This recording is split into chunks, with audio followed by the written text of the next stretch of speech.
Normalement, on pourrait supposer que ce bulletin, le Pentagone et tout ce qui touche à la Bible n'ont rien à voir ensemble.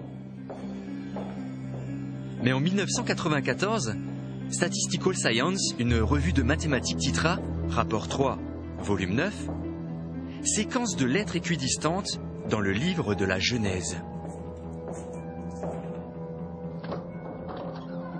Ce rapport finit par arriver jusqu'à cette porte.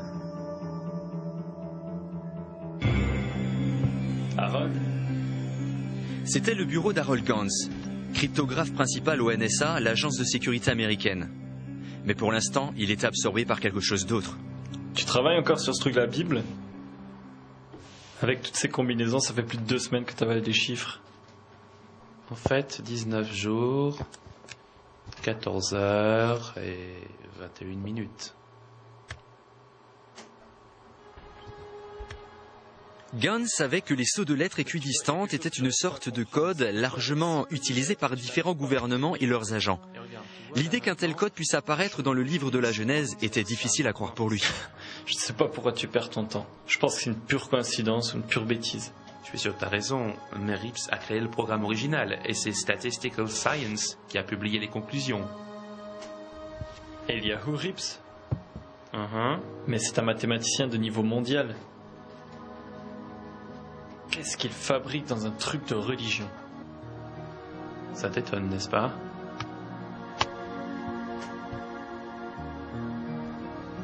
Il trouva cela si difficile à croire qu'il créa son propre logiciel basé sur sa connaissance approfondie des techniques de cryptage, avec l'intention de réfuter les résultats publiés par la revue Statistical Science. Alors on a l'agence qui a craqué le code Enigma et le code Purple des Japonais. On a aussi des super ordinateurs créés à architecture parallèle et notre expert en cryptographie travaille sur de simples codes à sauts de lettres sur un PC. Est-ce que quelque chose m'échappe ? Probablement ce que cela signifie, si tout cela est vrai. Oh oui, c'est que tous les secrets du monde sont codés dans la Torah. Il n'y a que Dieu qui a pu les placer là. Est-ce que quoi ? C'est vrai ? Si tu restes ici un moment, il se pourrait que je te donne une réponse. Quelle était la signification de ces codes de la Bible ? Pouvait-il y avoir une information cryptée dans le livre de la Genèse qui est à faire avec des gens, des lieux qu'on ne pouvait pas connaître à l'époque où le livre a été écrit ?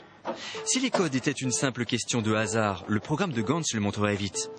Il était sûr que sa femme l'appellerait bientôt pour lui dire que son PC avait terminé et que la valeur P, la valeur numérique d'une certaine probabilité, était grande, c'est-à-dire proche de 1, et que c'en serait fini avec tout ça.